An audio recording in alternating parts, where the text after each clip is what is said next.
අද අපි මේ කතා කරන්න සූදානම් වෙන්නේ මිහින්තලේ පරිශ්‍රයේ තියෙන ඊටම වටිනාකමින් යුක්ත වෙච්ච හැබැයි මිහින්තලේ වන්දනාමාන කරන්න එන ගොඩාක් දෙනෙක්ට මග ඇරෙන ඒ වගේම දැකලා නැති වගේම දන්නේ නැති සෑයක් පිළිබඳව. ඉතින් ඒ තමයි මිහින්තලේ කටුසෑය පරිශ්‍රය.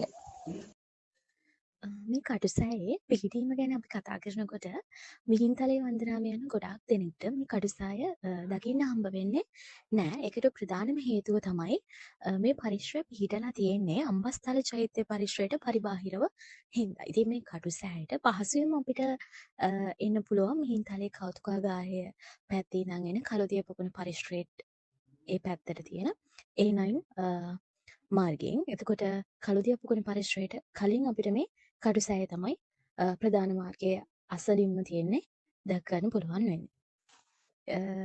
කටුසෑයට අපි මේ නම හැදලා තියෙන හැටි කතා කරොත් එහෙම සාමාන්‍යයෙන් චෛත්‍යයකට යෙදෙන්නේ නැති නමක් තමයි කටුසෑය කියලා කියන්නේ. එතකොට මේක මේ ජනප්‍රවාදවල අනුව ගත්තාම මිහින්තලේ ආරාම සංකීර්ණය නිර්මාණය කරන්න පාවිච්චි කරපු කම්හල් උපකරණ. අපි කියනවා කටු මිටි ආදී ආයුධ තැන්පත් කරලා තියෙනවා. අන්න ඒක නිසා මේක කටුසෑය බවට පත් වුණා කියලා.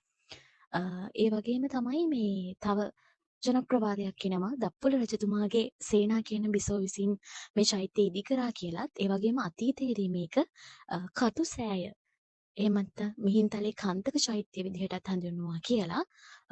කොහොම හරි මේක වර්තමානයේ වෙනකොට කතු සෑය කියන එක කටු සෑය විදිහට ව්‍යවහාර වුණා කියලා විශ්වාස කරනවා.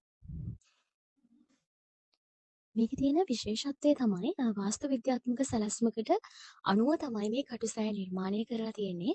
මේ චෛත්‍ය තනිකර ඒ කියන්නේ ශිලාමය ප්‍රාකාරයක් විදිහට උස්සච්ච වේදිකාවක් මත මළුවක් මත පිහිටලා තියෙන විදිහට තමයි නිර්මාණය කරලා තියෙන්නේ. මේ චෛත්‍ය ගොඩාක් විශාල එකක් නෙමෙයි.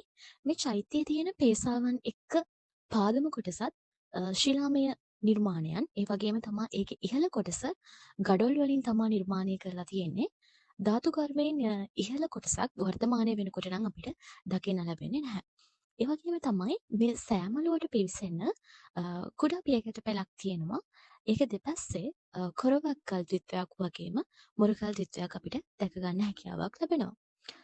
මේක වේදිකාවක් මත ඉදි කරලා තියෙන සෑයක්. ඒ වගේම ගල් වලින් නිර්මාණය කරලා තියෙන පේසාවල් වල නිර්මාණය කරලා තියෙන හරි අපූර්ව සෑයක් විදිහට කටුසෑය හඳුන්වන්න පුළුවන්. එතකොට ඒ වගේම ඔයාලට පේනවා මේ ස්තූපයේ පාදම ගල් වලින් තමයි නිර්මාණය කරලා තියෙන්නේ. ඒක ඉහළ කොටස ගඩොල් වලින් නිර්මාණය කරලා තියෙන්නේ. ඒ වගේම